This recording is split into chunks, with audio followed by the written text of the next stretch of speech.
But when you're really evaluating rental properties, you want to focus the most on the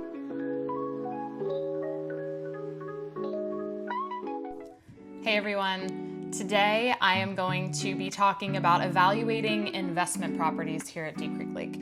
This is something that I personally am very passionate about. My husband and I own a lot of investment properties, long-term and short-term. Deep Creek is such a niche market when it comes to this subject, so I'm hoping that by talking about this, it's going to shed a little bit of light on what's realistic and kind of unrealistic in our area. So, diving right in.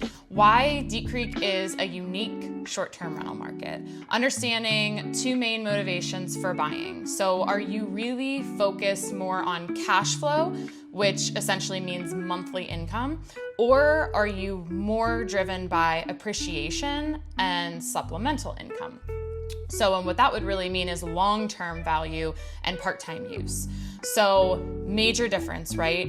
If you are what I would consider to be more true investment based, you're probably looking to cash flow month over month, something that really makes you money as you go. If you're someone who wants to put money, when people say dump money into real estate, from more of a holding perspective, and you're more focused on what is this property going to be worth in 10 years, and maybe that's when I'm going to be more focused on pulling money out of it, then you would be more in that supplemental income range. So when we talk about those two things, that's the main difference.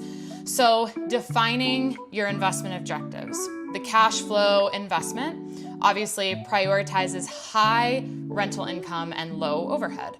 You might sacrifice a premium location for a better return on investment. So I'm going to dive into this in a little bit, but the main takeaway here is to remember that your cash flow objective, if that's the arena that you want to be in, does not necessarily mean that a lakefront property, for instance, is going to be your best option. Supplemental income / hybrid use, so that supplemental income, second home use, that's more about your owner use and just offsetting costs in general. So often lakefront or the more luxury properties with strong resale value fall into that category, okay? So appreciation-based investing focuses on the long-term gain versus the immediate return. So when we're talking about these things, going into the key metrics to analyze these areas, you have to look at a plethora of things. First one, gross rental income. So that would be your rental history from either your current management company, or maybe that's Airbnb or VRBO. So your gross number, your number before you take any of your expenses into consideration. Then you kind of take the next step, looking at your net operating income or your NOI. So that would be subtracting things like taxes, insurance, management fees, utilities, cleaning, general maintenance.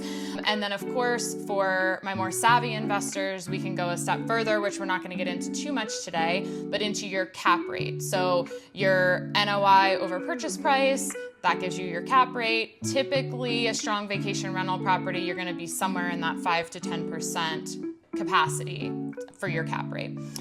You have to look at occupancy rates. So we have seasonal fluctuations here in Deep Creek Lake. So we obviously have peak times in the summer and the winter, and then we have more of our off times in the fall and the spring. Doesn't mean you're not going to get any rentals, but when you're really evaluating rental properties, you want to focus the most on the summertime and then secondary winter. I get a lot of questions on this as far as ski and ski out properties versus lake properties, and people thinking that, well, I should go ski and ski out because I'm going to get all the winter rentals. I should go lake access or lakefront to get all of the summer.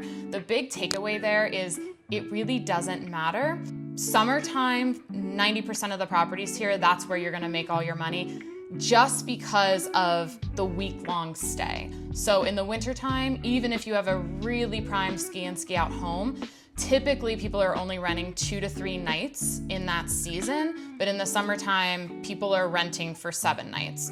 Might be a little bit less, but that's why summer really is our heaviest rental season. We still get the same amount of people in and out of here in the winter, but just for a shorter amount of stay.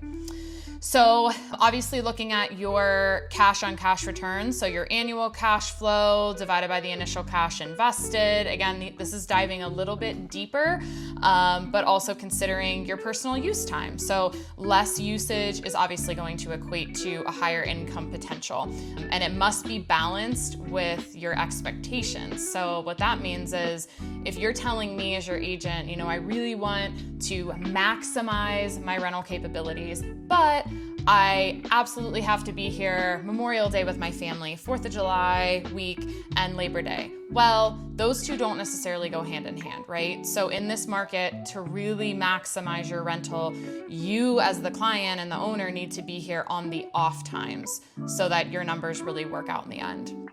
So evaluating location and its impact on your ROI or return on investment. This is so huge, and I feel like I spend so much time educating people on this, and I get it. As a consumer, it can be really confusing and hard to understand. So lakefront, you have a high demand and a strong appreciation, but you often have a lower ROI due to the high price. So this is very easy to break down, and I always use $1 million as an example.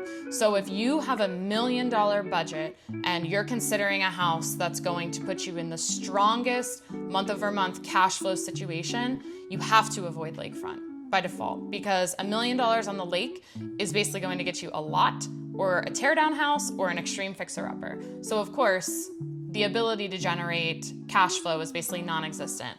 You take that $1 million and you go off of the lake, you can get a beautiful 5 or 6 bedroom, brand new construction home that's going to be able to hopefully set you up to achieve that goal.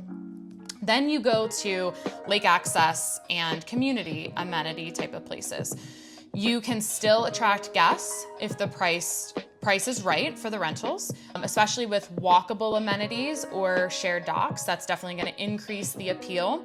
Again, it's sort of a give or take from a value perspective. Some lake access neighborhoods are going to be more expensive than others, just depending on what they offer and how valuable the land is that the home is sitting on. And then you kind of transition to off lake or the mountain area. These are often better for cash flow due to the lower acquisition costs and the competitive rates. So, and really the lower acquisition costs, people get this confused. It doesn't mean that those properties are less desirable. It's simply the land value is less, which enables your budget to have a much more impressive home. So again, going back to that $1 million example, buying on the lake, let's take $1 million. Probably the land is going to be worth $700,000 of that.